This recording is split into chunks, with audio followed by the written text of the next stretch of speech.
Introduction. Money is not the problem. You are. Let me be clear from the very beginning. This is not about how to earn more money. You probably already know how to do that. This is about why you never keep it, why it disappears faster than it arrives, why no matter how much you make, you end up in the same financial position. You work harder, you earn more, and then it is gone. This is not about discipline in the usual sense. This is not about budgets, spreadsheets, or financial advice. This is about the hidden psychological forces that control your relationship with money. Forces you never learn to see. Forces you never learn to manage. Most people think money is a practical problem. They believe that if they just earned more, everything would change. But then they earn more and nothing changes. The numbers get bigger, but the pattern stays the same. That is because the problem was never the amount. The problem is how your mind processes money, how your emotions respond to it, how your identity is wired around it, and until you understand those mechanisms, you will repeat the cycle forever. This audiobook will show you exactly why you cannot keep money. Not in theory, in practice.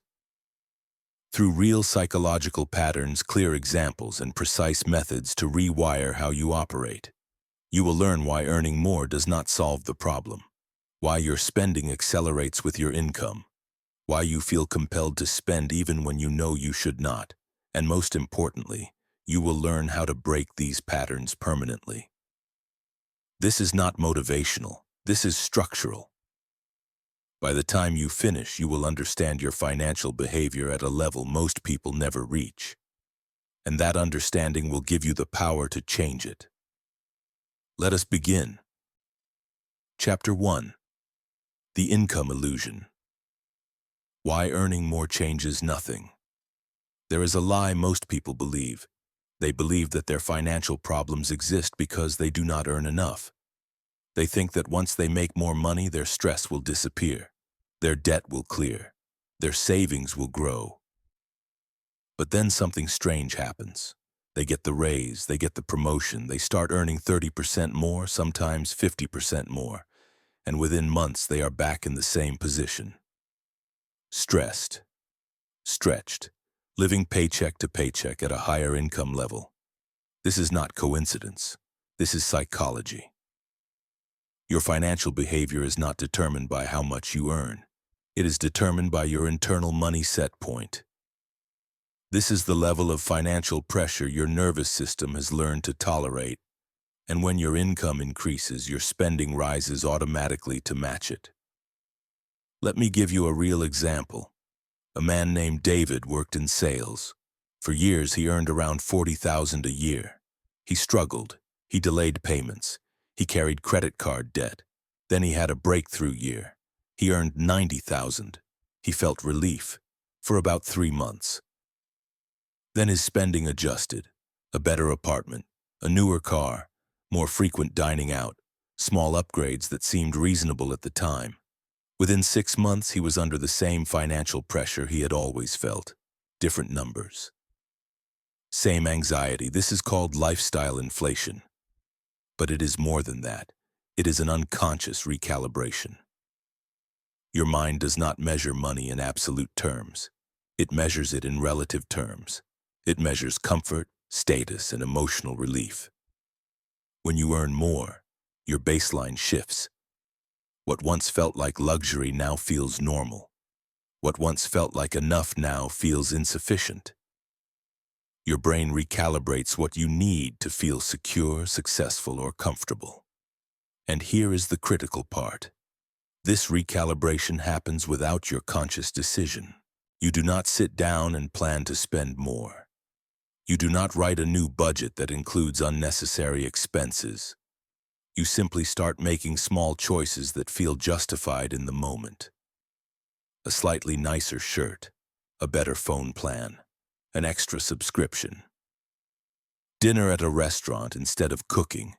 Each choice feels minor, but together they rebuild your spending pattern at a higher level.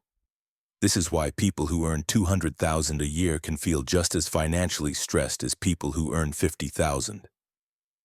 The pressure is not about the amount. It is about the gap between what you earn and what you spend.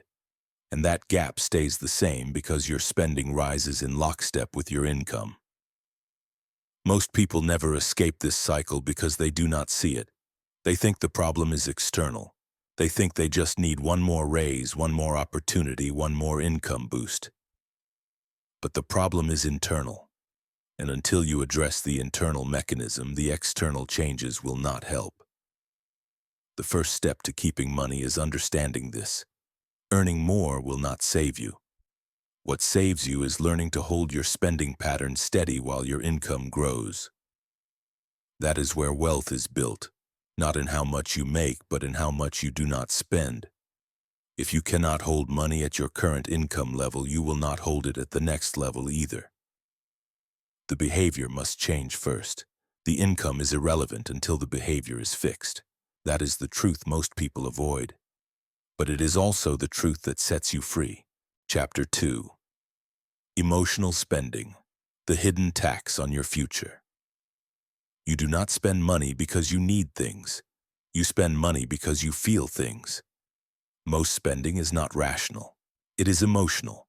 You are not buying the object. You are buying the feeling you hope the object will give you. Relief, status, control, comfort, validation. And because you are chasing a feeling, the spending never stops. Feelings do not stay satisfied. They return. And when they return, you spend again. This is the hidden tax on your future. Every time you spend to manage an emotion, you are trading future security for temporary relief. And most people do this so automatically they do not even realize it is happening. Let me show you how this works in real life. A woman named Elena had a stressful job. Long hours, difficult managers, constant pressure. Every Friday after a hard week, she would go shopping. Not because she needed anything. Because she felt she deserved something.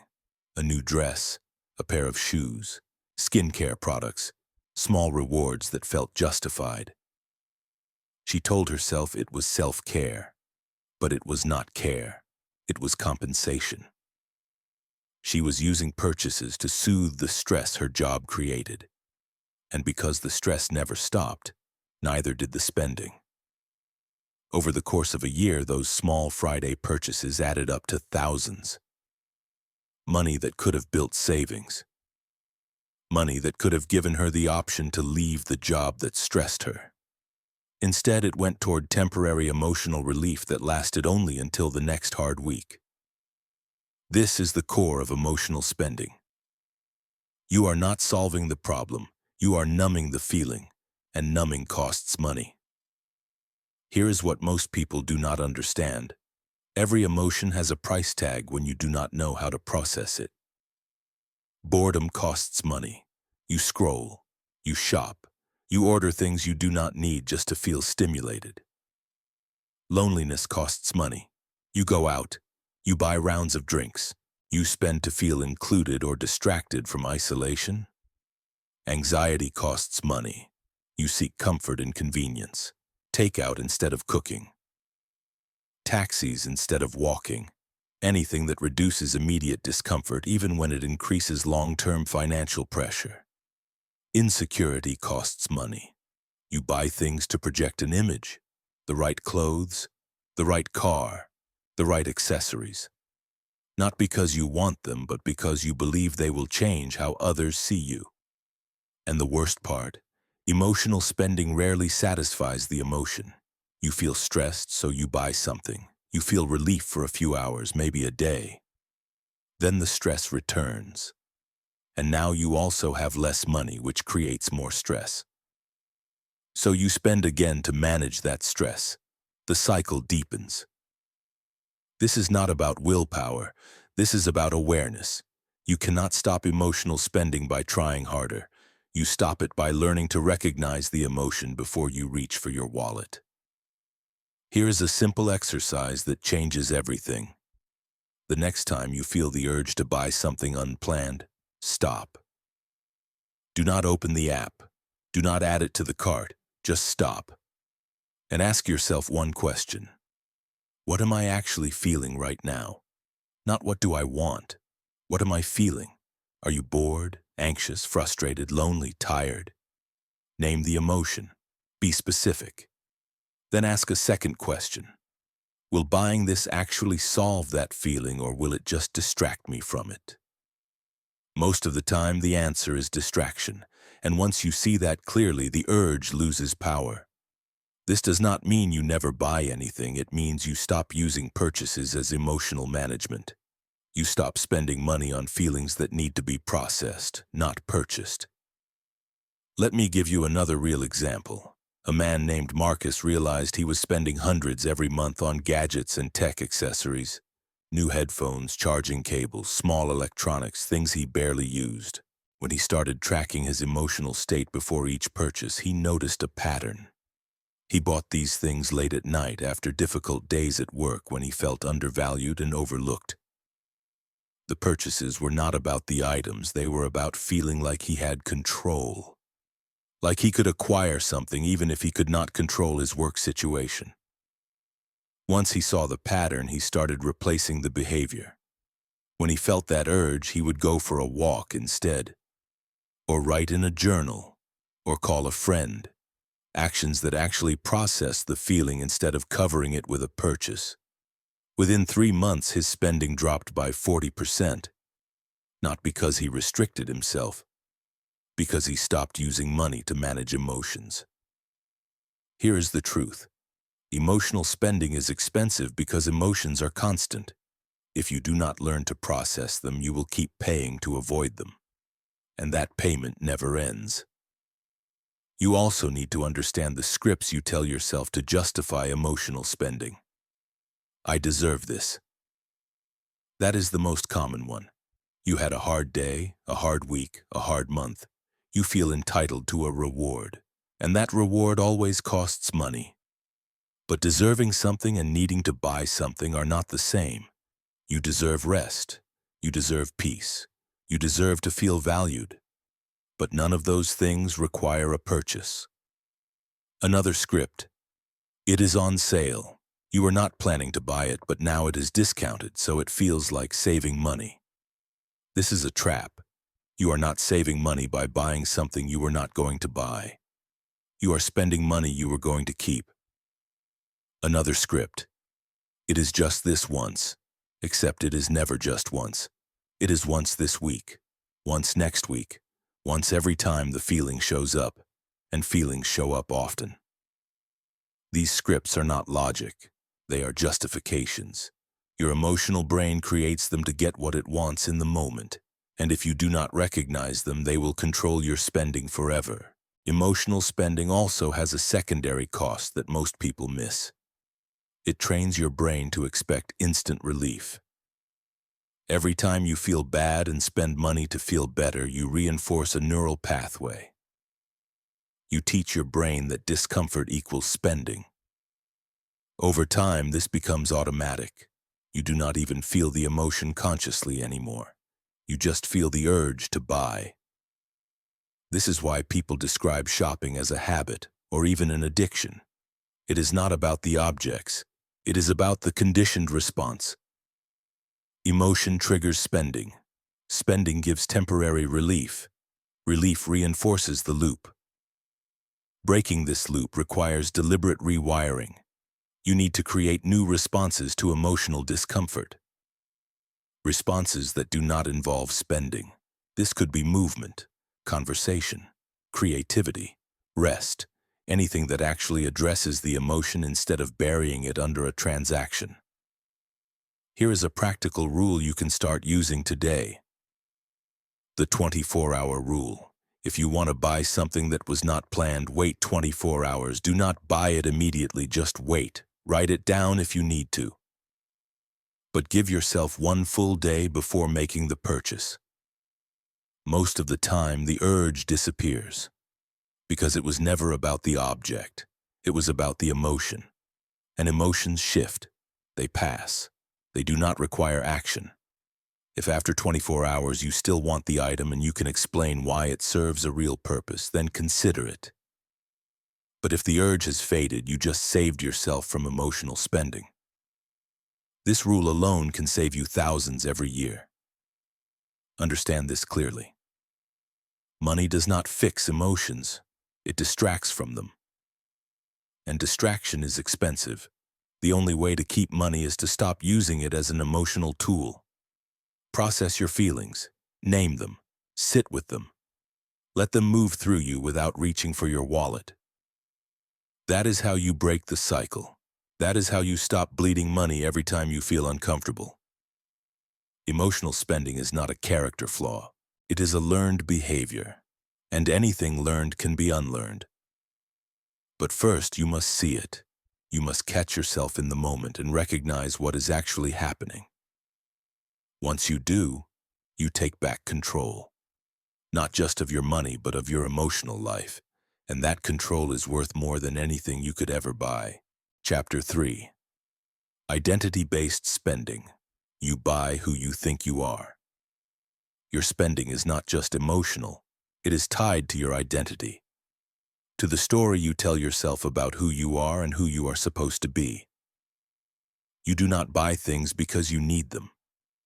You buy them because you believe they match the person you think you should be. And that belief costs you everything. Most people never examine this. They assume their purchases are practical. But when you look closely, almost every buying decision is tied to identity, to how you see yourself, to how you want others to see you, to the version of yourself you are trying to become or trying to prove. And as long as your identity requires expensive proof, you will never keep money. Let me give you a clear example. A man named Alex worked in finance. Everyone around him dressed well. Expensive suits, designer watches, high-end accessories. Alex did not grow up wealthy, but now he earned well. And he believed that to belong, to be taken seriously, he needed to look the part. So he spent. Tailored clothing, luxury brands, a watch that cost 3 months of salary. He told himself it was an investment. That appearance mattered in his field, and in some ways that was true. But the real driver was not strategy. It was identity. He was buying proof that he belonged, that he had made it, that he was no longer the person he used to be. The problem? That proof was never enough. There was always someone wearing something better, always a newer model, always another level to reach. And so the spending continued. This is identity-based spending. You are not buying the object. You are buying the identity you believe the object represents. And here is the trap. Identity is infinite. You can always find a new version of yourself to prove, a more successful version, a more stylish version, a more accomplished version. Each one requires new purchases, new proof, new expense. This is why people with high incomes still feel broke. They are not spending on survival. They are spending on identity maintenance. And identity maintenance is expensive. Think about your own spending for a moment. How much of it is tied to who you think you are supposed to be? If you see yourself as someone who values experiences, you spend on travel, dining, events. Not because each experience is necessary, but because not spending would contradict your identity. If you see yourself as someone who is health conscious, you spend on organic food, supplements, fitness memberships. Not always because you use them, but because buying them reinforces the identity. If you see yourself as generous, you spend on others. Gifts, dinners, gestures. Not because people asked, but because not spending would make you feel like you are betraying who you think you are. Every identity has a price, and the stronger your attachment to that identity, the more you will spend to maintain it. Here is what makes this dangerous. Identity-based spending feels justified. It does not feel like waste. It feels like alignment, like integrity, like being true to yourself. But the version of yourself you are funding may not be real. It may be constructed, built from social pressure, comparison, insecurity, or aspiration, and you are paying real money to maintain a constructed self. Let me tell you about a woman named Priya. Priya saw herself as a generous friend. She always picked up the check, always bought thoughtful gifts, always hosted gatherings. She felt good about this. It matched her identity. But she was also in debt, living beyond her means. And the generosity that felt so good was actually driven by fear. Fear that if she stopped spending on others, they would stop valuing her. Her identity as the generous friend was costing her financial security. And when she finally examined it, she realized something painful but necessary. She was not being generous. She was buying approval. Real generosity does not require constant spending. It can be presence, time, attention, support. But she had tied her worth to her wallet, and that tie was draining her future. Once she saw this clearly, she started setting boundaries. She stopped always picking up the check. She gave smaller, more thoughtful gifts. She hosted less expensive gatherings.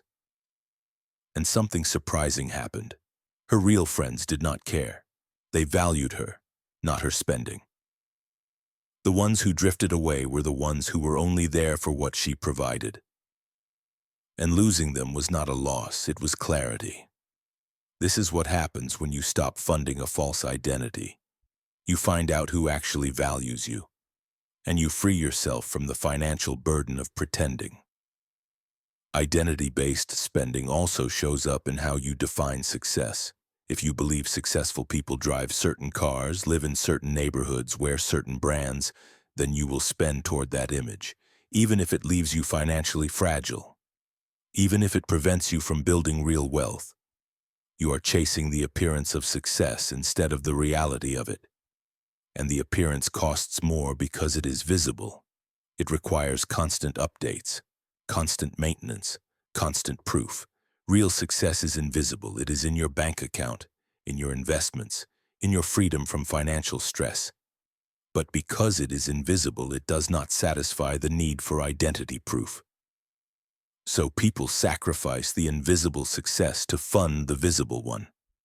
This is why you see people with expensive cars and empty savings accounts, people in luxury apartments who cannot afford an emergency, people wearing designer clothes while drowning in credit card debt. They are not stupid. They are trapped in identity-based spending, and they do not know how to stop because stopping feels like losing themselves. Here is how you break free. You separate who you are from what you own. Your identity is not your wardrobe. It is not your car. It is not your address. It is not your possessions. Those things are tools. They serve functions, but they do not define you. The moment you stop needing objects to prove your identity, you take back control of your money. Ask yourself, if I lost everything I own tomorrow, who would I still be? That answer is your real identity. Everything else is decoration, and decoration is optional. This does not mean you live without style or preferences. It means you stop letting those preferences control your financial future. You stop spending money you do not have to prove something to people who do not care. Another powerful shift is redefining what success means to you. For most people, success is defined externally, by what others can see, by what earns respect or admiration. But external success is expensive. It requires constant performance. Internal success is different. It is peace, freedom, security, the ability to make choices without financial fear. And internal success is built by keeping money, not spending it. When you redefine success as freedom instead of appearance, your spending changes instantly. You stop buying things to impress. You start keeping things to protect your future. Here is a practical exercise. Write down the identity you believe you are funding with your spending. Be honest. Are you funding the successful professional, the generous friend, the stylish person, the adventurous traveler? Then ask, is this identity costing me my future? If the answer is yes, you have a choice. You can keep funding the identity and stay broke, or you can let go of the identity and build wealth.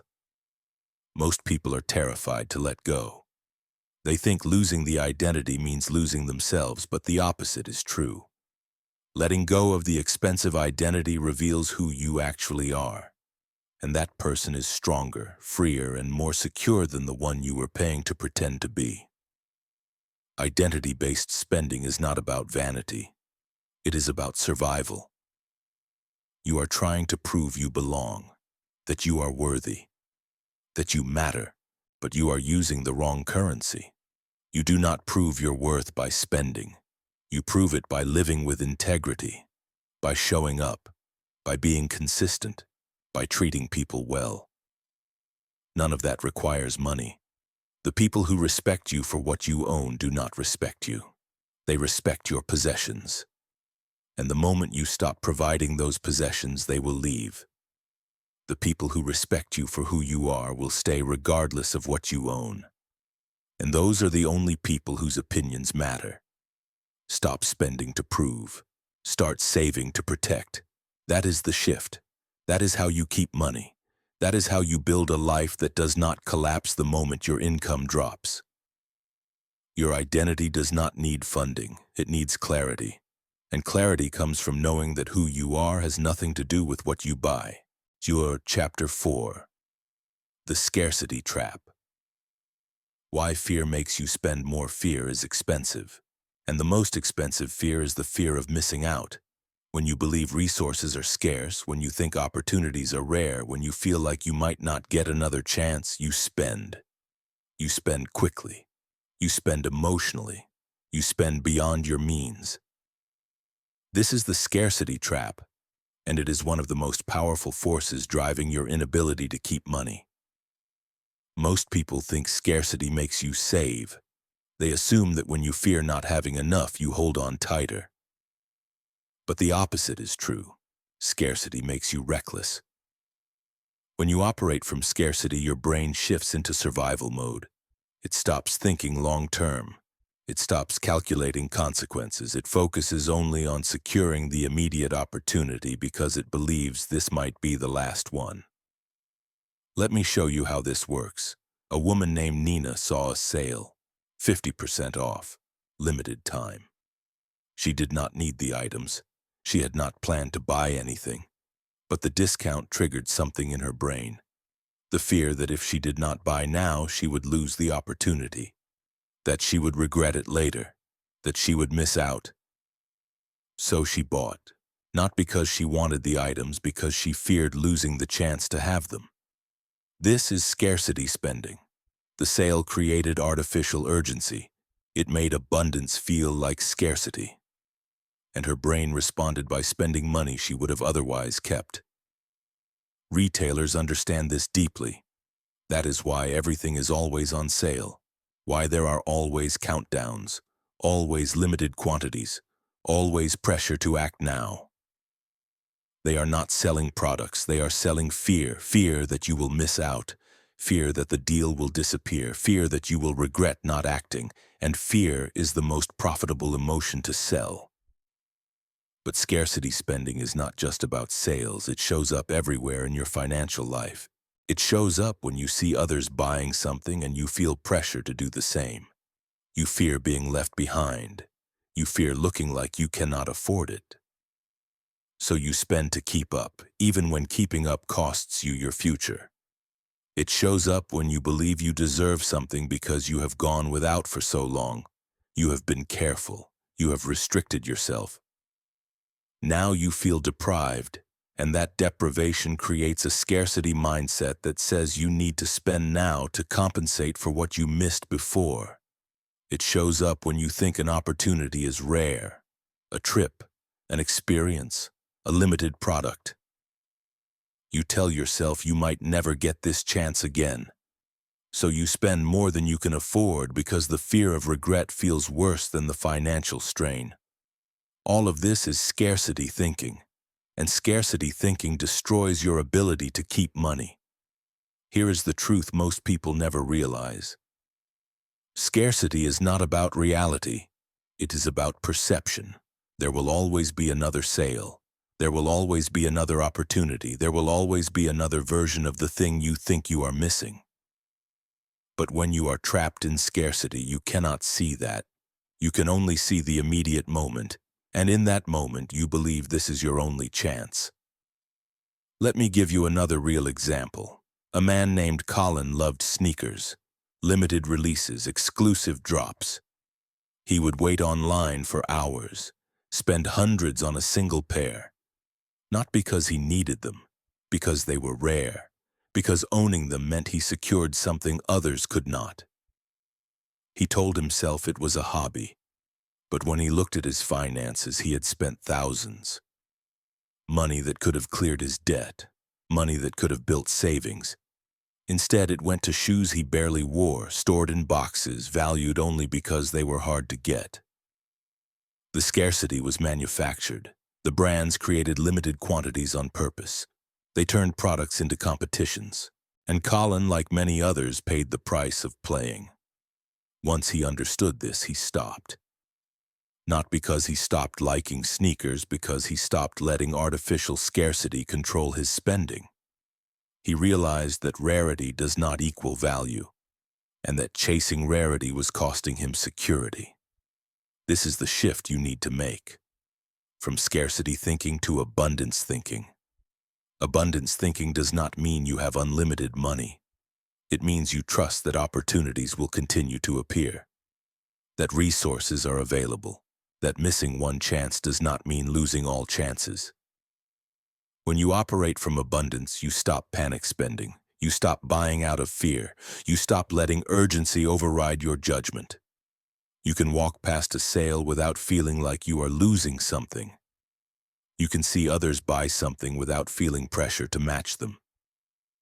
You can say no to an opportunity today because you trust there will be others tomorrow. That trust changes everything. It removes the emotional charge from spending. It gives you space to think clearly, to decide intentionally, to protect your future instead of sacrificing it for immediate relief. Here is a practical way to train abundance thinking. The next time you feel urgency to buy something, pause. Ask yourself, will this opportunity actually disappear forever? Or will something similar come again? Most of the time, the answer is clear. It will come again. Maybe not the exact same product, but something similar. Something just as good. The urgency is false. And once you see that clearly, the pressure dissolves. You also need to recognize the language of scarcity. Words like limited, exclusive, last chance, ending soon, only a few left. These words are designed to trigger fear, to make you act before you think. When you see these words, do not react. Notice them, recognize what they are trying to do, and choose not to participate. This does not mean you never take advantage of a real opportunity. It means you stop letting manufactured urgency control your decisions. Scarcity also shows up in how you think about money itself. If you believe money is hard to get, you will spend it quickly when you have it. Because deep down, you do not trust that more will come. So you spend now, before it disappears, before life takes it away. This is why people who grow up with financial instability often struggle to save, even when their income improves. They are not bad with money. They are operating from scarcity. Their nervous system learned that money does not stay, so they spend it before it leaves on its own. Breaking this pattern requires retraining your nervous system. You need to prove to yourself that money can stay, that it does not have to be spent immediately, that holding it is safe. One way to do this is by building a small reserve, even just 100 in an account you do not touch. That amount is not about the money, it is about the proof. Proof that you can keep money, proof that it does not have to disappear. Over time, as that reserve stays untouched, your nervous system begins to relax. It learns that money can be held, that scarcity is not permanent, and that shift allows you to make calmer, clearer financial decisions. Another layer of the scarcity trap is comparison. When you compare yourself to others, you create artificial scarcity. You see what they have and feel like you are missing out, like you are falling behind, like you need to catch up. So you spend to close the gap, to match their lifestyle, to prove you are on the same level. But you do not see their debt. You do not see their stress. You do not see what they sacrifice to create the appearance you are trying to match. Comparison is poison. It makes you spend money you do not have to impress people you do not know and compete in a race that does not exist. The only person you need to compare yourself to is the person you were yesterday. Are you more secure today than you were a month ago? Are you building or depleting? That is the only comparison that matters. Let go of what others are doing. Let go of what you think you should have by now. Let go of the idea that you are behind. None of that is true, and all of it makes you spend recklessly. Scarcity also makes you tolerate bad financial decisions longer than you should. You stay in a job you hate because you fear you will not find another. You keep paying for subscriptions you do not use because you fear you might need them later. You hold on to possessions you do not want because you fear you might regret getting rid of them. All of this is scarcity, and it keeps you trapped in patterns that drain your money and your energy. Abundance thinking gives you permission to let go, to trust that if you need something in the future, you will find it. That releasing what does not serve you creates space for what does. Here's the final truth about scarcity. It is a loop. The more you spend out of fear, the less money you have. The less money you have, the more fear you feel. The more fear you feel, the more you spend to soothe it, and the cycle continues. The only way out is to interrupt the loop, to stop spending when you feel fear, to sit with the discomfort, to let the urgency pass without acting on it. That pause is where freedom lives. That pause is where you take back control. That pause is how you stop letting scarcity steal your future. Opportunities are not scarce. Money is not scarce. What is scarce is the clarity to see that you do not need to spend every time fear shows up. Trust that there will be more. Trust that you are not missing out. Trust that saying no today does not mean losing forever. That trust is what allows you to keep money. That trust is what breaks the scarcity trap. And that trust is available to you the moment you decide to stop running from fear and start sitting with it instead. Chapter 5. Instant Gratification. The war between now and later. You are wired for now. Your brain prioritizes immediate pleasure over future security, and that wiring is costing you everything. Every time you choose the easier option, the faster option, the more convenient option, you are training your brain to value now over later. And the more you do this, the weaker your ability to delay gratification becomes. This is not a character flaw, this is biology. Your brain releases dopamine when you get something you want. That dopamine feels good, and your brain wants to feel good as often as possible. So it pushes you toward immediate rewards, even when those rewards damage your future. The problem is that money only grows when you delay, when you resist the immediate purchase, when you say no to the impulse, when you choose future security over present comfort. If you cannot delay gratification, you cannot keep money. It is that simple.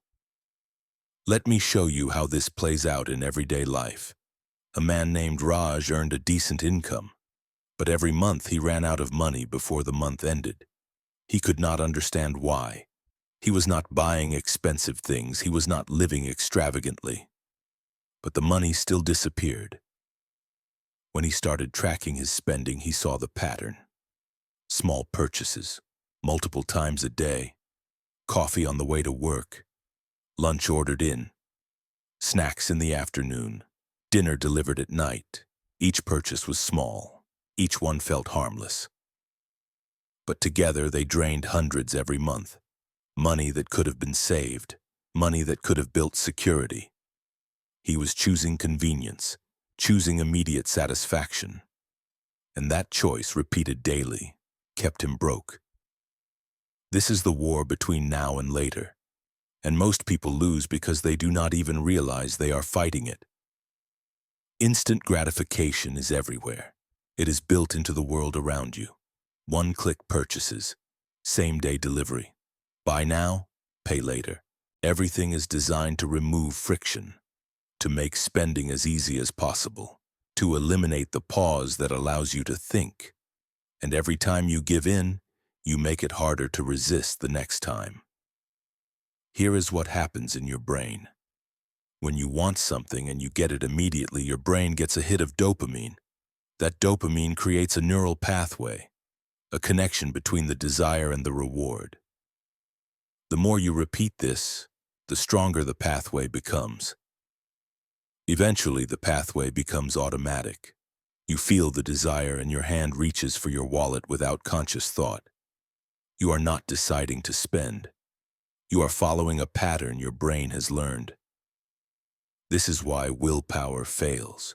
You are not fighting a single decision. You are fighting a trained response. And trained responses do not disappear just because you want them to. They have to be retrained. The good news is that retraining is possible, but it requires you to deliberately create friction, to slow down the process, to insert a pause between the impulse and the action. This is where the power of delay lives. When you feel the urge to buy something, do not act immediately. Wait. Even just 10 minutes, walk away from the screen, leave the store, put the phone down. Most of the time, the urge fades. Because it was not about the object, it was about the dopamine hit.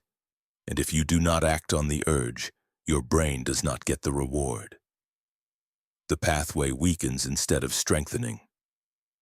Let me give you a real story. A woman named Tasha loved online shopping. She would browse in the evenings after work, scrolling through products, adding things to her cart, and then, without much thought, checking out. She was not buying expensive items, just small things. But she was buying constantly, and her credit card bill reflected that. She decided to try something simple. Every time she wanted to buy something online, she would add it to her cart but not check out. She would close the app, and she would wait 48 hours. If after 48 hours she still wanted the item, she would buy it. But most of the time she did not. She had forgotten about it. Or she realized she did not actually need it. The delay removed the impulse, and her spending dropped dramatically. This is the power of inserting friction. You are not saying no forever. You are saying not right now. And that delay is often enough to break the pattern. Instant gratification also shows up in how you handle discomfort. When you feel bored, you spend. When you feel stressed, you order food. When you feel tired, you buy something to make life easier. Every time discomfort appears, you reach for a quick fix. And that quick fix almost always costs money. But discomfort is not an emergency. It is a signal. And most of the time, the signal does not require spending. It requires presence, attention, rest, movement, connection. If you can learn to sit with discomfort for even 5 minutes without acting on it, you will save thousands over time. Because most discomfort passes on its own. It does not need to be solved. It just needs to be felt. Here is the deeper truth. Instant gratification is not really about the object. It is about control. When life feels chaotic, when you feel powerless, buying something gives you a sense of control. You made a decision. You took an action. You got a result. That feels good in a world where so much feels uncertain. But that control is an illusion. You are not gaining control. You are losing it. Because every time you spend impulsively, you reinforce the pattern that keeps you broke. You trade long-term security for short-term relief. And that trade always costs more than you realize in the moment. Real control is the ability to feel the urge and not act on it. To want something and choose to wait. To prioritize your future over your present comfort, that is power, that is discipline, that is how you keep money. Let me tell you about a man named Arjun. Arjun worked in tech. He earned well. But he also had access to credit. And that access made instant gratification effortless. If he wanted something, he bought it. If he wanted to go somewhere, he booked it. He never had to wait. He never had to save. For years, this felt like freedom. But it was not freedom. It was debt. Debt that grew quietly in the background while he enjoyed the present. Eventually, the debt became too large to ignore. He was paying thousands in interest every year. Money that could have been building wealth. Instead, it was paying for past gratification. He realized that he had traded his future for a series of moments that he could barely even remember. The purchases did not matter. The experiences blurred together, but the debt remained. He made a decision. No more credit. No more instant purchases. If he wanted something, he had to save for it first. This forced delay changed everything. Suddenly, he was evaluating whether he actually wanted things, whether they were worth the wait, whether they served a real purpose. Most of the time, they did not, and the money stayed in his account. Within 2 years, he paid off the debt, and he built savings for the first time in his life, not because he earned more, because he learned to delay. This is the lesson.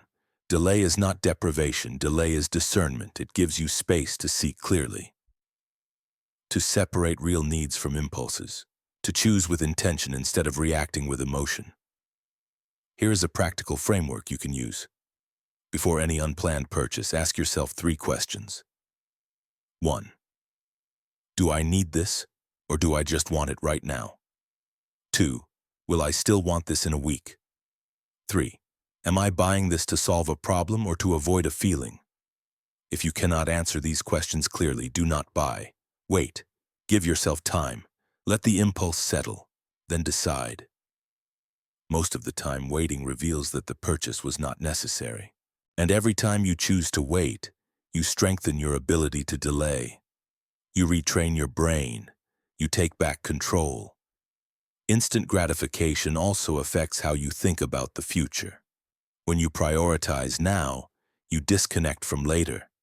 Your future self feels distant, abstract, not real. So you make decisions that serve your present self at the expense of your future self.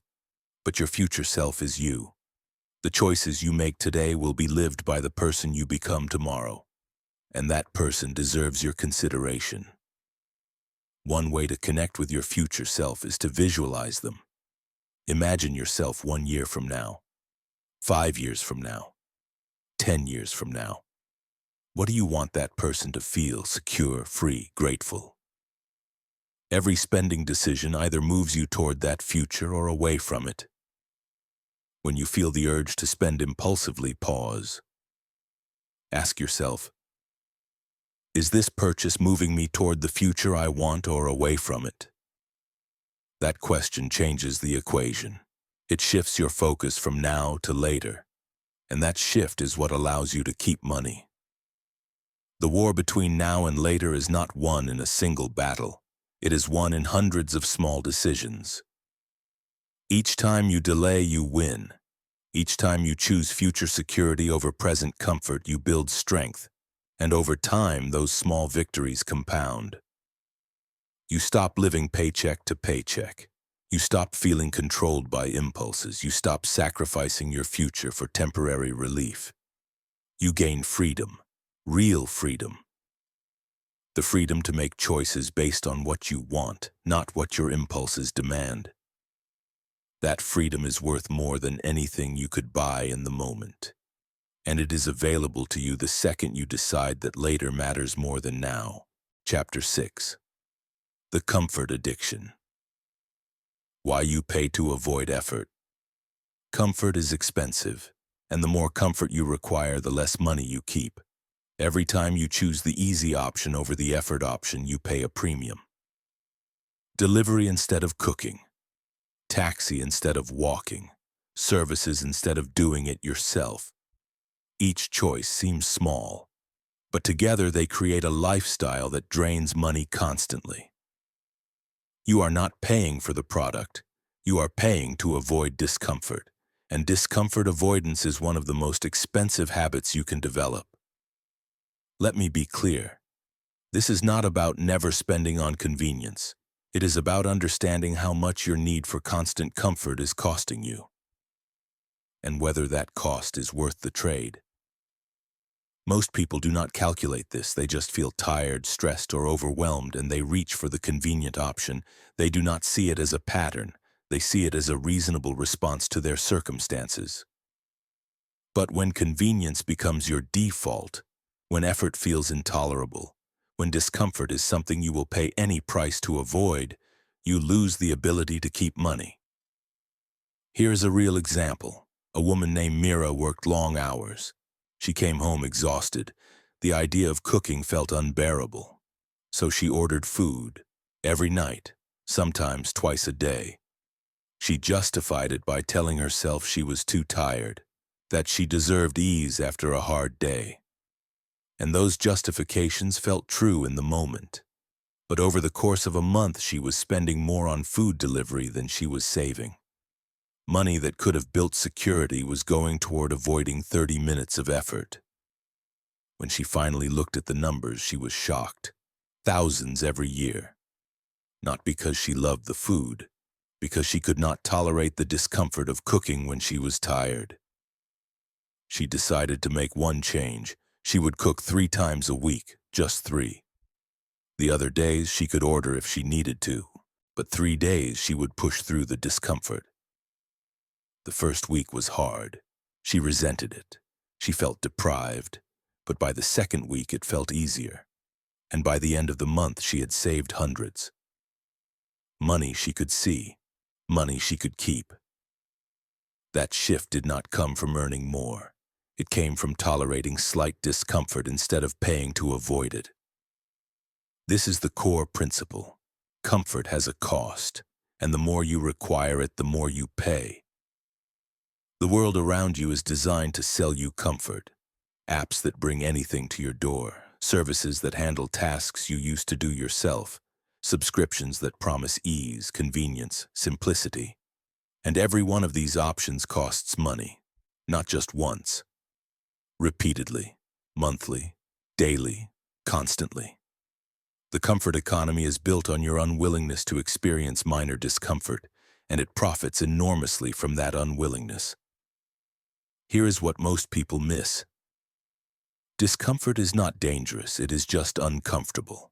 And there is a difference. Dangerous means harm, risk, actual threat. Uncomfortable means unpleasant, inconvenient, slightly difficult. Your brain treats them the same. It sends the same alarm signals, the same sense of urgency, the same pressure to make it stop. But they are not the same. And when you start paying to avoid discomfort as if it were danger, you bleed money without realizing it. Let me give you another example. A man named Samir lived in a city with good public transportation. But he hated the crowded trains, the waiting, the lack of control. So he took taxis everywhere. It felt justified. He valued his time. He valued comfort. And taxis provided both. But when he calculated what he was spending, he realized he was paying the equivalent of a car payment every month, just to avoid the discomfort of public transit. He decided to experiment. He would take public transit for 2 weeks just to see if he could tolerate it. The first few days were frustrating, but he adjusted. He started using the time to read, to listen to podcasts, to think. The discomfort faded, and his spending dropped immediately. By the end of the month, he had saved enough to cover a weekend trip he had been putting off. Not by earning more, by tolerating minor inconvenience instead of paying to avoid it. This is the shift. You stop treating discomfort as something that must be eliminated immediately. You start seeing it as something you can tolerate in exchange for keeping your money. Comfort addiction also shows up in how you structure your life. You live in a place that requires a car because walking feels like too much effort. You eat out because meal planning feels overwhelming. You hire services for tasks you could do yourself because the idea of effort feels intolerable. Each decision seems reasonable in isolation, but together they create a high-cost lifestyle that requires constant income just to maintain. And the moment your income drops, everything collapses. The people who keep money are not the ones who earn the most. They are the ones who can tolerate discomfort without immediately spending to fix it. They can cook when they are tired, walk when it is inconvenient, do tasks themselves instead of outsourcing, not because they enjoy it, because they value their financial security more than constant comfort. This does not mean you live in deprivation. It means you are selective. You choose where to spend on convenience and where to tolerate effort. You do not default to comfort every single time. Here is a practical exercise. Look at your spending for the past month. Identify every purchase that was made purely for convenience. Food delivery, ride shares, services, subscriptions. Add them up, see the total. Then ask yourself, is this amount worth what I am getting? Most people are surprised by the number. They did not realize how much they were spending just to avoid minor discomfort. Once you see the cost clearly, you can make a conscious choice. You can decide which conveniences are worth it and which are not. But you cannot make that choice if you never calculate the cost. Another layer of comfort addiction is emotional avoidance. You are not just avoiding physical effort, you are avoiding emotional discomfort, boredom, loneliness, anxiety, restlessness. When these feelings arise, you reach for comfort. You order something, you buy something, you distract yourself with something that costs money. But feelings do not require spending. They require presence. And when you learn to sit with uncomfortable emotions without immediately trying to fix them, you stop bleeding money on emotional management. Let me tell you about a woman named Kavya. Kavya realized she was spending hundreds every month on small purchases she did not need. Clothes, accessories, gadgets, things that sat unused after a few days. When she examined the pattern, she noticed she was buying these things when she felt lonely. Late at night, after a long day, when she was alone and feeling disconnected. The purchases were not about the items, they were about filling the emotional void, about feeling like she was doing something, about distracting herself from the discomfort of loneliness. Once she saw this, she started replacing the behavior. When she felt lonely, instead of shopping, she called a friend, or went for a walk, or wrote in a journal. Actions that addressed the feeling without costing money. Within weeks, her spending dropped, not because she restricted herself, because she stopped using purchases to avoid emotional discomfort. This is the deeper work, learning to tolerate feelings without immediately trying to escape them. Learning that discomfort passes on its own, that you do not need to spend money to make it stop. Comfort addiction also affects your resilience. The more comfort you require, the more fragile you become. Small disruptions feel catastrophic. Minor inconveniences feel unbearable. Any deviation from ease feels like a crisis. And when you are fragile, you spend more.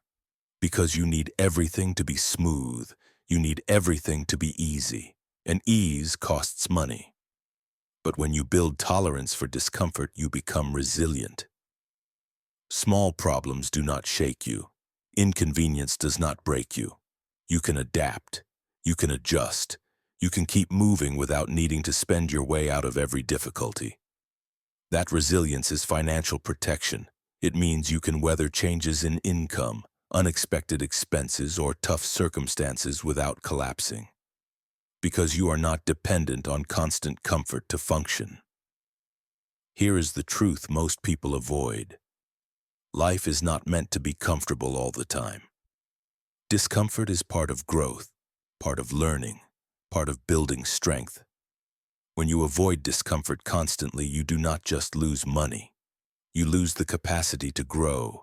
You stay weak, dependent, fragile. But when you embrace small discomforts, when you stop paying to escape them, you build strength. Financial strength, emotional strength, mental strength. And that strength compounds over time. You become someone who can handle difficulty without spending. Someone who can delay gratification. Someone who can keep money because they do not need constant ease to survive. Here is a practical rule you can implement today. The effort first rule. Before you pay for convenience, ask yourself, can I do this myself with reasonable effort? If the answer is yes, do it yourself. At least sometimes, not every time. But enough times to build tolerance. Enough times to prove to yourself that you can handle discomfort. Cook one extra meal a week. Walk instead of taking a taxi once in a while. Handle a task yourself instead of hiring it out. Each time you choose effort over convenience, you save money. And you build resilience. Both are invaluable. Comfort is not the enemy. Comfort addiction is when you cannot function without constant ease, when discomfort feels intolerable, when every inconvenience requires spending to fix, you lose control of your financial life. But when you can tolerate discomfort, when you can choose effort when it serves you, when you can delay comfort in favor of security, you take back power. That power is what allows you to keep money. That power is what builds wealth. And that power is available the moment you stop paying to avoid every uncomfortable feeling that arises. Comfort is a choice, not a necessity. And the moment you understand that difference, everything changes. Chapter 7. The Invisible Leaks. Small spending that destroys wealth. You are not broke because of the big purchases. You are broke because of the small ones, the ones you do not notice, the ones you do not track, the ones that feel insignificant in the moment but drain thousands over time. These are the invisible leaks, and they are destroying your ability to build wealth. Most people focus on the wrong things. They agonize over large purchases, they research, they compare prices, they wait for the right deal.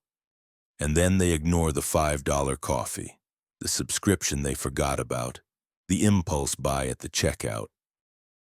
But wealth is not lost in the big decisions, it is lost in the tiny ones repeated constantly. Let me show you what this looks like in real life. A man named Vikram could not understand why he never had savings. He earned well. He was not buying luxury items. He was not living extravagantly. But every month his account was empty. When he finally tracked every single expense for 30 days, he was stunned. It was not one big thing. It was dozens of small things. Coffee every morning, snacks throughout the day, apps he never used but paid for monthly, delivery fees, service charges, small purchases that felt like nothing at the time. Individually, they were harmless, but together they were taking nearly 30% of his income. Money that disappeared without leaving any value behind. Money he could not even remember spending. This is how invisible leaks work. Each one is too small to trigger alarm, too minor to feel significant. But when you add them together over weeks, months, years, they represent a fortune. Here is the brutal math. $5 a day does not sound like much. It is a coffee, a snack, a small convenience. But $5 a day is $150 a month. That is $800 a year. Over 10 years, that is $18,000. Money that could have been invested, money that could have grown, money that is gone forever. And most people have multiple $5 leaks, not just one.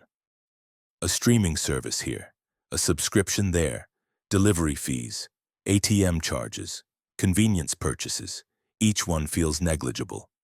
But when you multiply them, they are not negligible at all. They are catastrophic. The reason these leaks are so dangerous is because they are invisible. You do not feel them. You do not see them. They do not trigger the same emotional response as a large purchase. So they continue unchecked. And over time, they become normalized. You stop questioning them. You stop noticing them. They just become part of your baseline spending. And your baseline keeps rising without you realizing it. Let me give you another example. A woman named Anjali subscribed to multiple services, streaming platforms, fitness apps, cloud storage, meal kits. She signed up during promotions or free trials or moments when they seemed useful, but she barely used most of them. She watched one streaming service regularly. She opened the fitness app once a month. She never used the cloud storage beyond the free limit. The meal kit felt like too much effort most weeks. Yet she kept paying, month after month, year after year, because canceling felt like effort, because she told herself she might use them eventually, because the amounts were small enough to ignore. When she finally added up what she was paying for subscriptions she did not use, it was over $80 a month, nearly $1,000 a year, for services that provided no value. She canceled them, all of them except the two she actually used, and suddenly she had an extra $80 every month, not from earning more, from stopping an invisible leak. This is what you need to understand. Every recurring charge, no matter how small, is taking money from your future. And if you are not getting value from it, it is waste. Here is a simple exercise that will change everything. Pull up your bank statements for the last 3 months. Go through every single transaction, not just the large ones, every single one. Circle every recurring charge, subscriptions, memberships, services, anything that charges you automatically. Then ask yourself, am I using this? Does this provide value that justifies the cost? Would I miss it if it disappeared tomorrow? If the answer is no, cancel it immediately. Do not wait. Do not tell yourself you might use it later. Cancel it now. Most people find hundreds of dollars in monthly charges they did not even realize they had. Money that was disappearing automatically. Money they can now redirect towards something that actually matters. Invisible leaks also show up in convenience fees, delivery fees, service fees, processing fees, ATM charges, late fees. Each one is small, but each one is avoidable, and when you pay them repeatedly, they add up to significant amounts. A delivery fee of $5 does not seem like much, but if you order delivery 3 times a week, that is $60 a month just in fees, over $700 a year. For nothing, for the privilege of having someone bring food to your door instead of picking it up yourself. Is that convenience worth $700 a year to you? Maybe. But most people never ask the question, they just pay. And the money disappears. The same applies to ATM fees. If you are paying $3 every time you withdraw cash from an out-of-network ATM, and you do that twice a week, that is over $300 a year. For access to your own money, that is not a fee. That is a tax on poor planning, and it is completely avoidable. Here is another invisible leak that most people miss.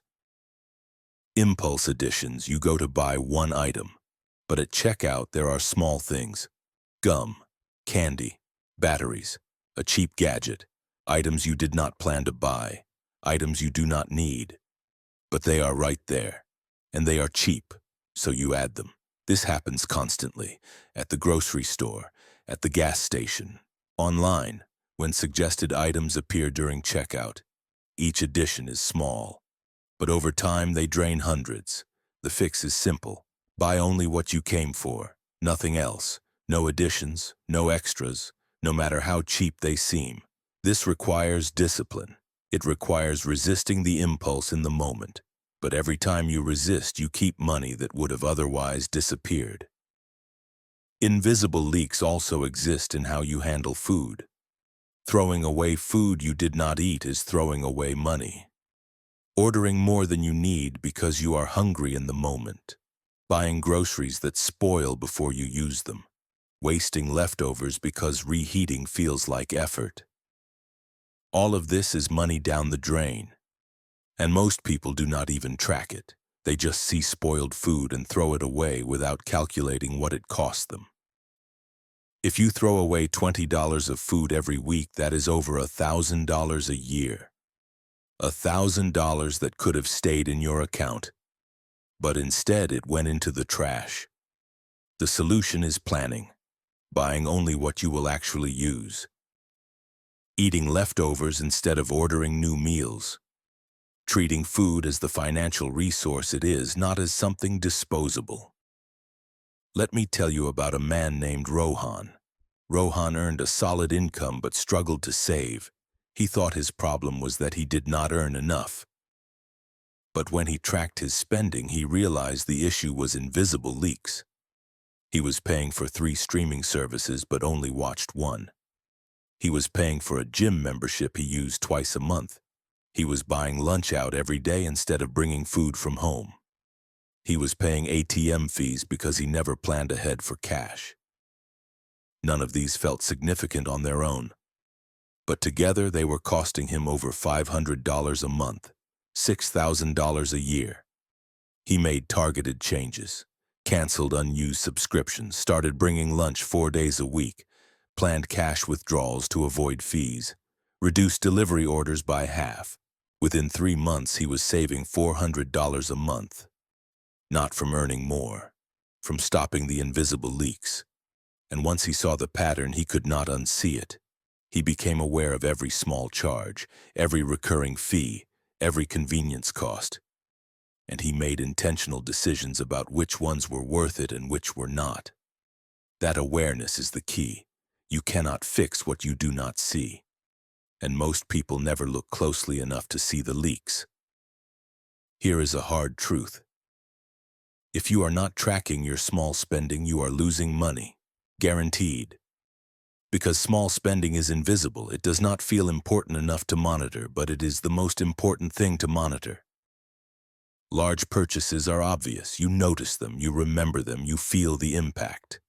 But small spending slips through. It evaporates without leaving a trace. And over years, it represents more money than any single large purchase ever will. The people who build wealth are not necessarily the ones who earn the most.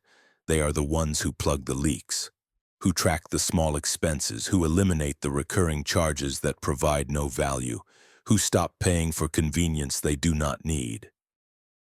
That is how wealth is protected, not through dramatic changes, through small, consistent awareness of where money is going and whether it is serving a purpose.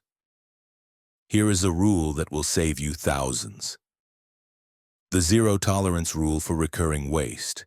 Any subscription, membership, or service you are paying for but not using gets canceled immediately. No exceptions. No, I might use it later. If you are not using it now, it is waste. Cancel it. You can always resubscribe if you genuinely need it in the future. But most of the time you will not, and you will realize you never needed it in the first place. Another practical step is tracking daily spending for 1 full month. Not to restrict yourself, just to see, to become aware, to understand where the money is actually going. Most people are shocked when they do this. They had no idea they were spending so much on things they barely noticed, and once they see it, they cannot ignore it anymore. That visibility is powerful. It removes the invisibility. It forces you to confront the leaks, and once you confront them, you can fix them. Invisible leaks are not about deprivation. They are about awareness, about making sure that every dollar you spend is intentional, that it provides value, that it serves your goals. When you plug the leaks, you do not feel restricted, you feel empowered, because you are no longer losing money to things you do not care about. You are keeping it for things that actually matter. And over time, those saved dollars compound. They turn into security, into freedom, into the ability to make choices without financial fear. That is what plugging invisible leaks gives you. Not just more money, more control, more power, more peace. And it starts with one simple action. Look at your spending, see the leaks, and stop them. Today. Chapter 8. The Earning Trap. Why making more never feels like enough. There is a dangerous belief that most people hold. They believe that once they earn a certain amount, their financial stress will disappear. That once they reach a specific income level, everything will become easier. But that moment never comes, because the goalpost moves every single time.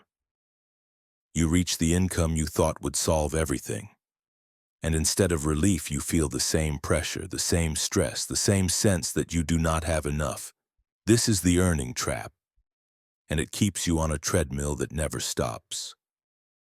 Let me explain how this works. When you earn $40,000 a year, you think $50,000 would change everything. When you earn $50,000, you think $75,000 would be the answer.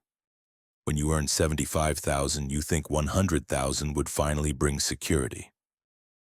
But when you reach $100,000, you realize it does not feel different. You have more money, yes, but you also have more expenses, more obligations, more lifestyle expectations. And the gap between what you earn and what you spend remains the same. This is because your spending expands to match your income. Not consciously, automatically. Your brain does not measure wealth in absolute terms, it measures it in relative terms. It looks at what you have compared to what you spend. And as long as those two numbers stay close together, you will always feel financial pressure. Here is a real example.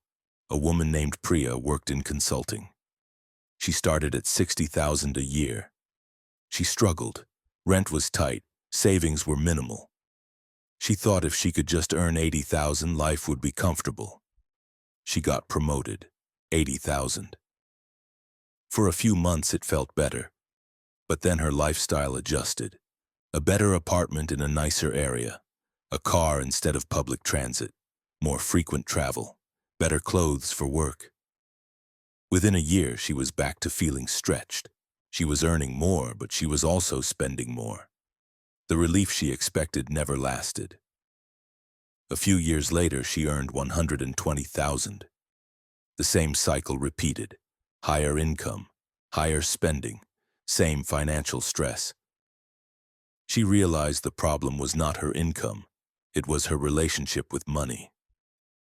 She was always spending up to the edge of what she earned, and no amount of income would ever feel like enough as long as that pattern continued. This is the trap. You think more income is the solution, but more income just gives you permission to spend more. And the cycle continues at a higher level. The people who escape this trap are not the ones who earn the most. They are the ones who learn to hold their spending steady while their income grows. That gap, the space between earning and spending, is where wealth is built.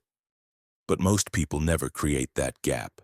They fill it immediately with new expenses, new standards, new expectations. Here is why this happens. Your brain adapts to your income level. What once felt like a luxury becomes normal. And once something feels normal, it no longer provides satisfaction. So you need more to feel the same level of comfort. This is called hedonic adaptation, and it applies to money just as much as it applies to anything else. The first time you eat at an expensive restaurant, it feels special. By the 10th time, it feels ordinary. The first time you upgrade your phone, it feels exciting. By the next upgrade, it feels expected. Your brain stops registering these things as rewards. They become baseline. And your baseline keeps rising, which means you need more and more to feel satisfied. This is why people who earn $200,000 a year can feel just as stressed as people who earn $50,000. They are not managing their money poorly. They are caught in the earning trap. Their spending has risen to meet their income, and now they are locked into a high-cost lifestyle that requires constant income to sustain. If their income drops, everything collapses, because they have no margin, no buffer, no space between what they earn and what they spend. Let me tell you about a man named Aditya. Aditya was a lawyer. He earned over $200,000 a year. From the outside, he looked successful, wealthy, secure. But internally, he was stressed. He had a mortgage on an expensive home, private school tuition for his children, car payments, a lifestyle that required every dollar he earned. He could not afford to lose his job. He could not afford to take time off. He could not afford to make a career change, even though he was miserable. Because his expenses were so high, he was trapped. He earned more than most people ever would. But he had less freedom than someone earning half his income with controlled spending. That is the earning trap. More money does not equal more freedom if your spending rises with your income. It just means you are trapped at a higher level. The solution is not to stop earning. It is to stop spending every dollar you earn. When your income increases, your spending should not increase at the same rate. Ideally, it should barely increase at all. The extra income should go toward savings, investments, and building security, not toward maintaining a more expensive lifestyle. This requires intentionality. It requires saying no to lifestyle inflation. It requires recognizing that just because you can afford something does not mean you should buy it. Here is a practical rule: the 50-30-20 spending freeze. When you get a raise, a bonus, or any income increase, freeze your lifestyle at the current level for at least 6 months. Do not upgrade anything. Do not add new expenses. Do not increase your standard of living. Take the extra income and direct it entirely towards savings or debt reduction. Prove to yourself that you can hold your spending steady even when your income grows. After 6 months, if you still want to make a lifestyle upgrade, you can consider it. But most of the time, you will realize you do not need it. The desire fades, and the money stays in your account. This is how you break the earning trap. You stop automatically upgrading your life every time your income increases. You create space. You build margin. You give yourself financial breathing room. Another layer of the earning trap is social pressure. When you earn more, people expect you to spend more. Your friends expect you to split expensive dinners. Your family expects you to contribute more. Your colleagues expect you to dress a certain way, drive a certain car, live in a certain area. And if you do not meet those expectations, you feel judged. You feel like you are falling short, like you are not living up to your income level. But those expectations are not your responsibility. You do not owe anyone a lifestyle that matches your income. You owe yourself financial security. And if that means living below what people expect, so be it. The people who judge you for not spending are not the ones who will support you if your income disappears. They will not pay your bills. They will not cover your expenses. So their opinions are irrelevant. Your financial decisions should be based on your goals, not on other people's expectations. Here is another truth about the earning trap. It makes you dependent. When your expenses are high, you cannot afford to take risks. You cannot afford to leave a job you hate. You cannot afford to start a business. You cannot afford to take time off for health or family.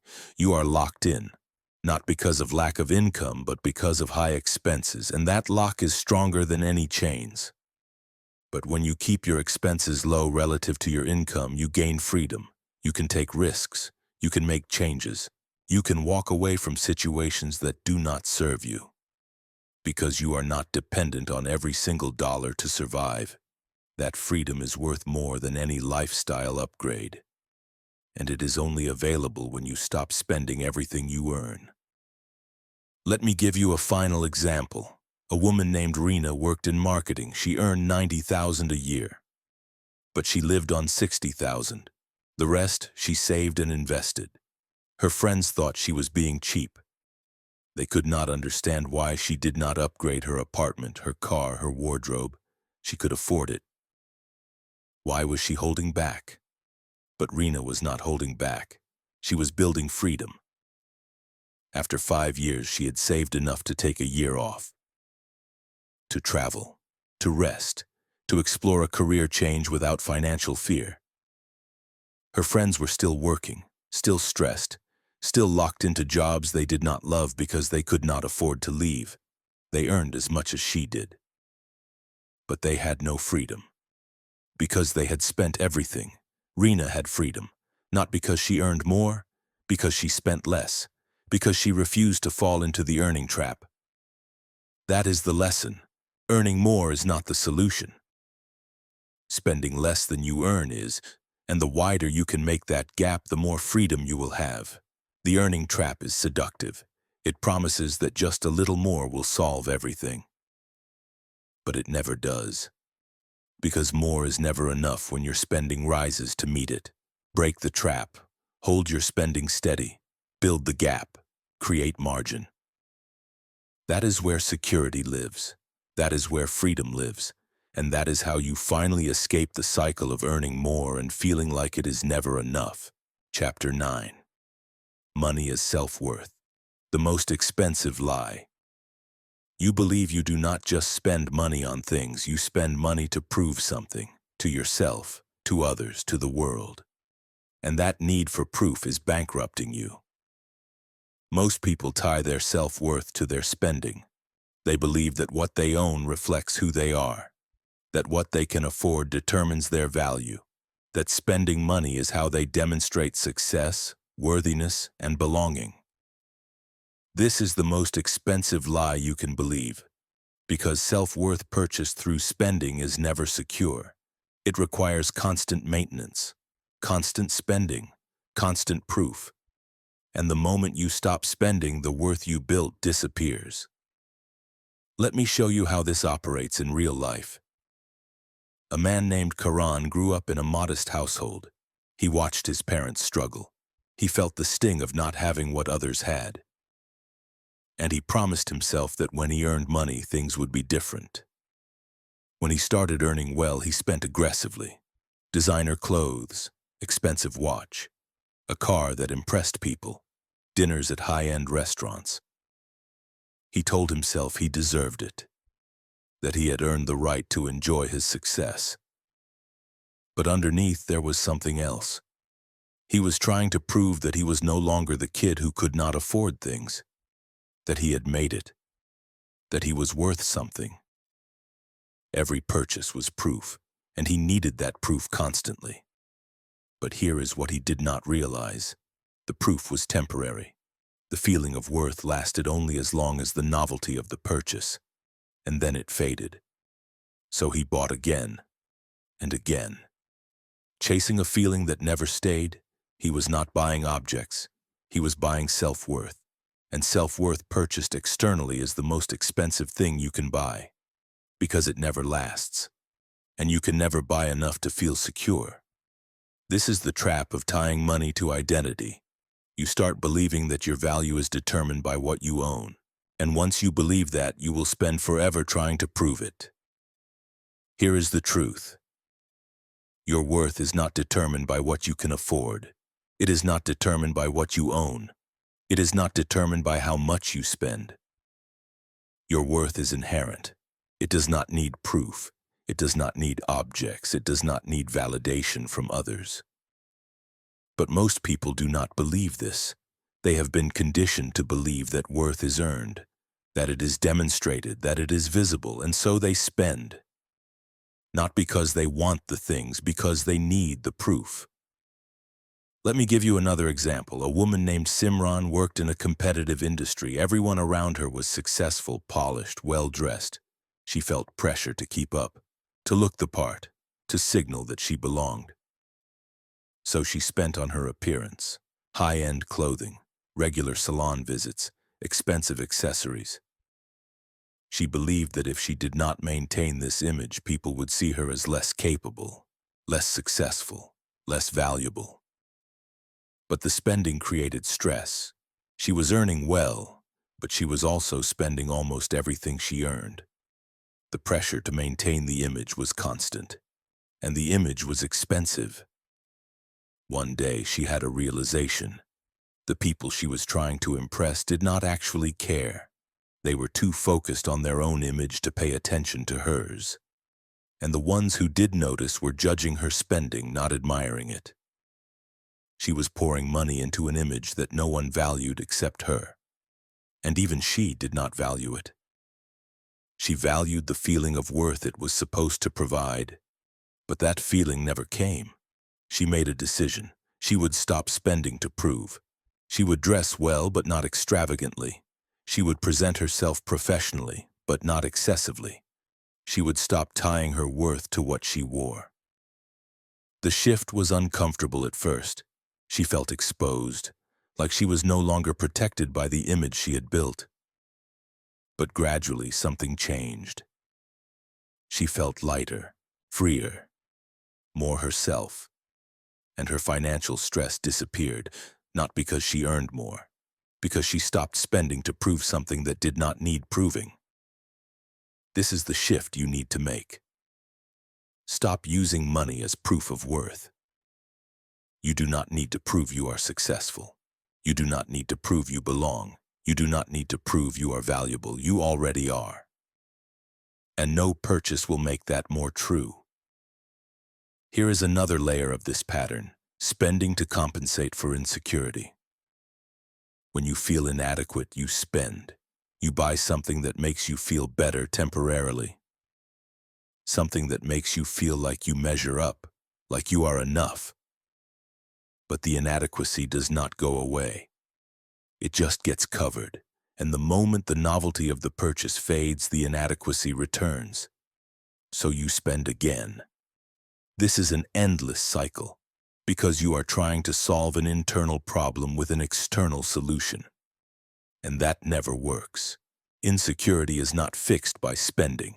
It is fixed by addressing the insecurity itself, by questioning the belief that you are not enough, by recognizing that worth is not something you earn or buy. It is something you are. Let me tell you about a man named Nikhil.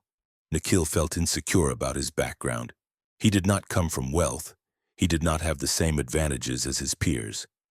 And he believed that he needed to compensate for that.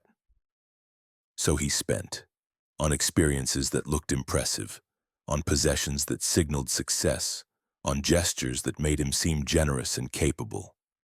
But the spending did not fix the insecurity. It just masked it. And underneath, he still felt like he was not enough. Eventually, he hit a breaking point.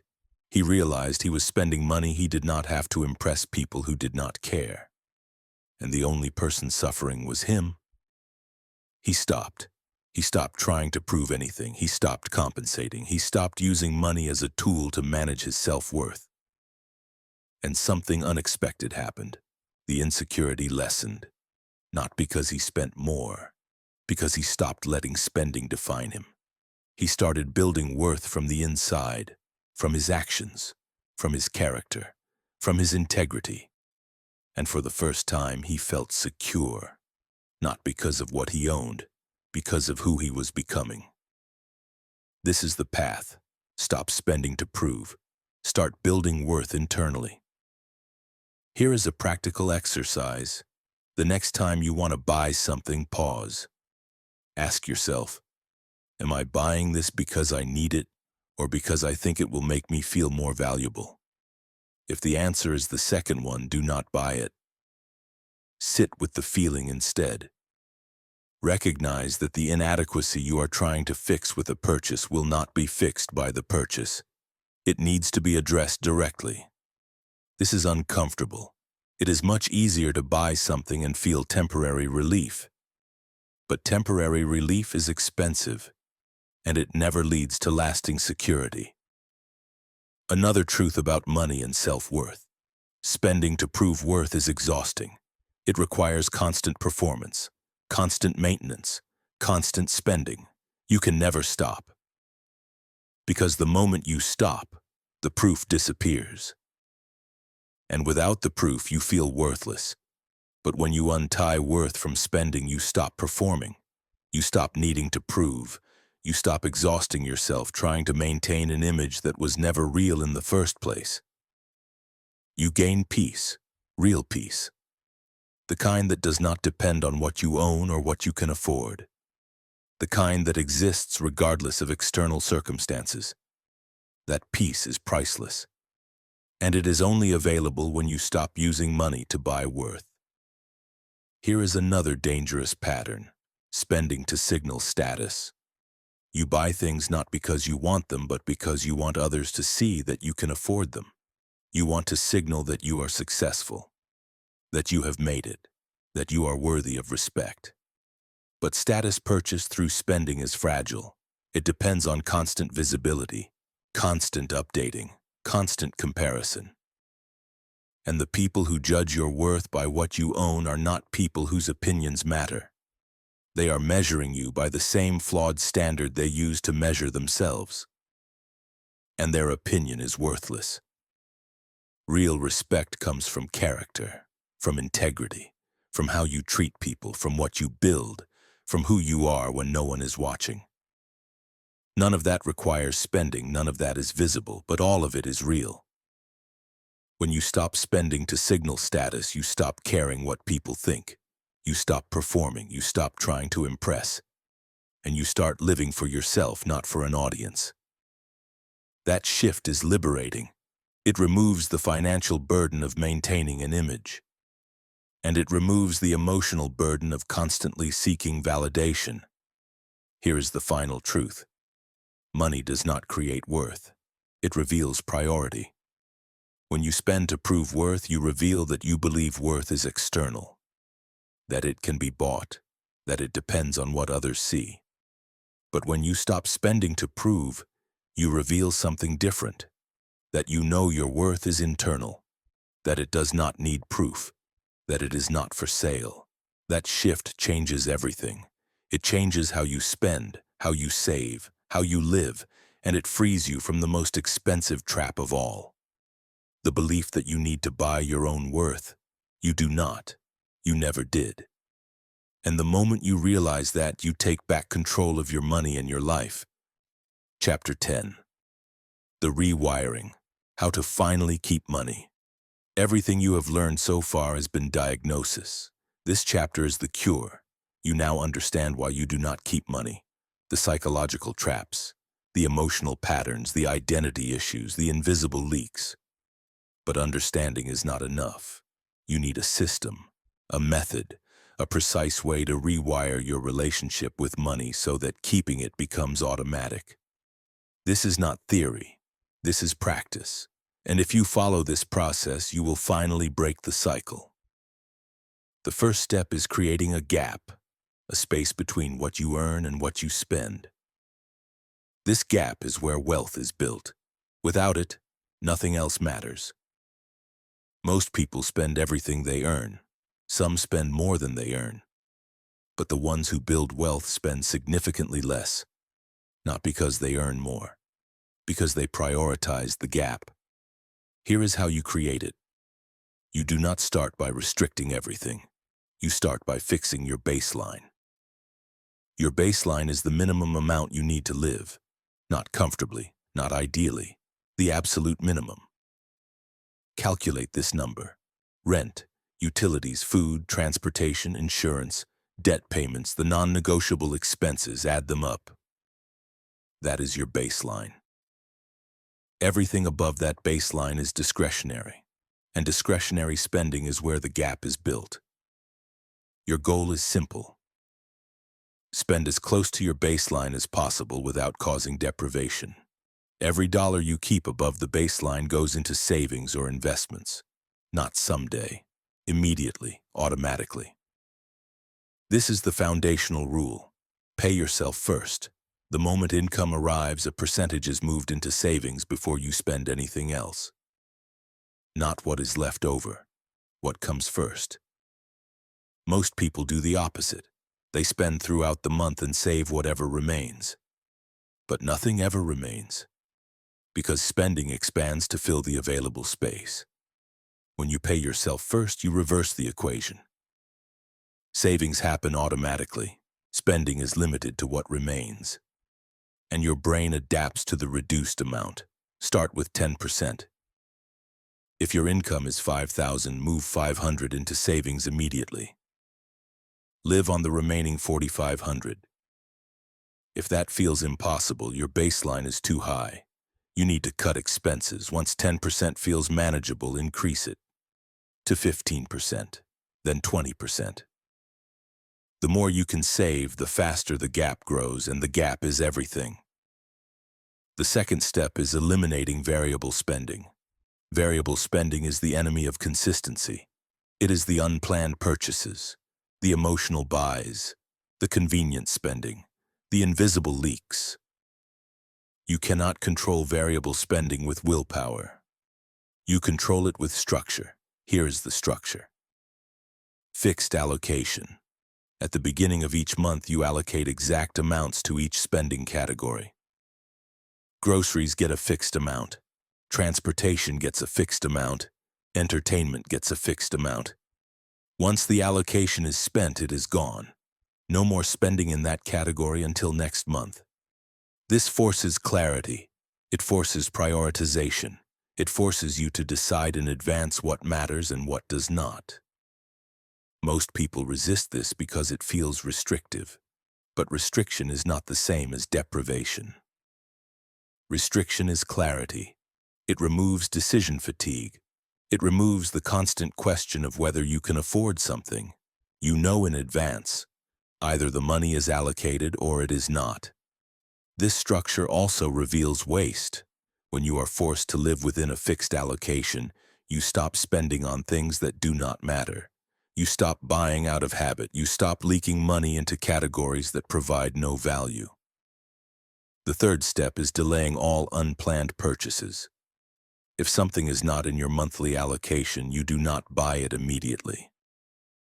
You wait, minimum 48 hours, ideally 1 week. During that delay, the emotional charge fades, the urgency dissolves, and most of the time you realize you do not actually want it. You wanted the feeling it promised, and feelings do not require purchases. This delay is the single most powerful tool for controlling impulse spending. It inserts friction. It creates space. It allows rational thought to override emotional reaction. Use this rule without exception. No unplanned purchase happens immediately. Ever. If you want it after the delay and you can afford it without breaking your allocation, then consider it. But most of the time, the delay kills the desire. The fourth step is tracking every expense. You cannot manage what you do not measure. And most people have no idea where their money actually goes. They guess, they estimate, they assume, and they are always wrong. Tracking forces awareness. It shows you the invisible leaks, it shows you the patterns, it shows you where money is being wasted and where it is being used well. You do not need a complex system, you need consistency. Every single expense gets recorded, every coffee, every snack, every fee, everything. At the end of each month, review the data. Look for patterns, look for waste, look for categories that are too high. Then make adjustments. This is not about guilt, it is about clarity. You are not punishing yourself for spending. You are making informed decisions about future spending based on real data. The fifth step is redefining your relationship with discomfort. Keeping money requires tolerating discomfort. The discomfort of saying no. The discomfort of delaying gratification. The discomfort of living below your means when you could afford more. Most people avoid this discomfort. They spend to escape it. But discomfort is not dangerous. It is just uncomfortable. And when you learn to sit with it, it loses power. Practice this deliberately. When you feel the urge to spend, pause. Sit with the discomfort. Do not distract. Do not escape. Just feel it. Let it be there. Most of the time it passes. And when it passes, you realize you did not need to spend. You just needed to wait. This builds tolerance. And tolerance is strength. The more discomfort you can tolerate without spending, the more money you keep. The sixth step is building a reserve. A reserve is money you do not touch. It exists only for emergencies or opportunities. It is not for convenience. It is not for wants. It is protection. Start small. Even 500 is better than 0. Build it slowly. Every time you have extra income, add to the reserve. Every time you underspend your allocation, the difference goes to the reserve. The reserve does two things. It protects you from financial shocks, and it trains your nervous system that money can stay, that it does not have to be spent immediately. Over time, this reserve becomes your foundation. It removes fear, it removes desperation, it gives you options. And options are freedom. The seventh step is eliminating debt. Debt is the opposite of wealth. It is money you owe. Money that is already spent. Money that costs you more the longer it exists. If you have debt, your first priority after building a small reserve is eliminating it, not managing it. Eliminating it. Use the avalanche method. Pay minimums on all debts except the one with the highest interest rate. Throw every extra dollar at that one until it is gone. Then move to the next highest rate. Repeat until all debt is cleared. This is not fast, but it is effective. And every dollar of debt you eliminate is a dollar of future income you keep. Debt keeps you trapped. It forces you to work for money that is already gone. Eliminating it is one of the most powerful financial moves you can make. The eighth step is separating identity from spending. You are not what you own. You are not what you spend. You are not your income level. You are not your lifestyle. You are the choices you make, the actions you take, the integrity you maintain. None of that requires money. When you separate identity from spending, you stop needing to prove anything. You stop performing. You stop trying to impress. And you start keeping money because it serves your future, not your image. This shift is internal. It is not visible, but it changes everything. The ninth step is building habits, not relying on motivation. Motivation is temporary. It comes and goes. Habits are permanent. They operate automatically. You do not keep money because you feel motivated. You keep money because your habits make it automatic. Build habits around the steps I have outlined. Automate savings. Track spending daily. Review finances weekly. Delay purchases automatically. These habits remove the need for constant decision-making. They remove the need for willpower. They make keeping money the default, not the exception. The 10th and final step is redefining success. Success is not how much you earn. It is not what you own. It is not what others see. Success is freedom. The freedom to make choices without financial fear. The freedom to say no. The freedom to take risks. The freedom to live according to your values, not your obligations. And that freedom comes from keeping money, from building the gap, from living below your means, from protecting your future instead of funding your present image.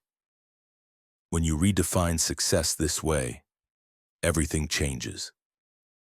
You stop chasing more. You start protecting what you have. You stop comparing. You start building. And over time, you realize that the life you were trying to buy was never as valuable as the freedom you were sacrificing to buy it. This is the rewiring, not a quick fix, not a hack, a complete restructuring of how you think about, relate to, and manage money. It requires discipline. It requires patience. It requires you to go against everything the world is telling you to do. But it works, and the people who follow this process do not just keep money, they build wealth, they gain freedom, they take control of their financial future. That is available to you right now. Not because of how much you earn, because of how you choose to keep it. The cycle ends when you decide it ends, and that decision starts today. Conclusion. You now know the truth. The reason you never keep money is not because you do not earn enough. It is not because of bad luck or poor timing or circumstances beyond your control. The reason you never keep money is because of patterns you repeat. Patterns built on emotion, identity, fear, and conditioning. Patterns that feel invisible but cost you everything. You spend to manage feelings. You spend to prove worth. You spend to avoid discomfort. You spend because your income increases and your brain tells you that you can. You spend on invisible leaks that drain thousands without leaving a trace. And all of this happens automatically, without awareness, without intention, until you are trapped in a cycle where no amount of income ever feels like enough. But now you see it, and once you see it, you cannot unsee it. Every spending decision is a choice between now and later, between comfort and security, between image and freedom. And every choice either builds wealth or destroys it. There is no middle ground.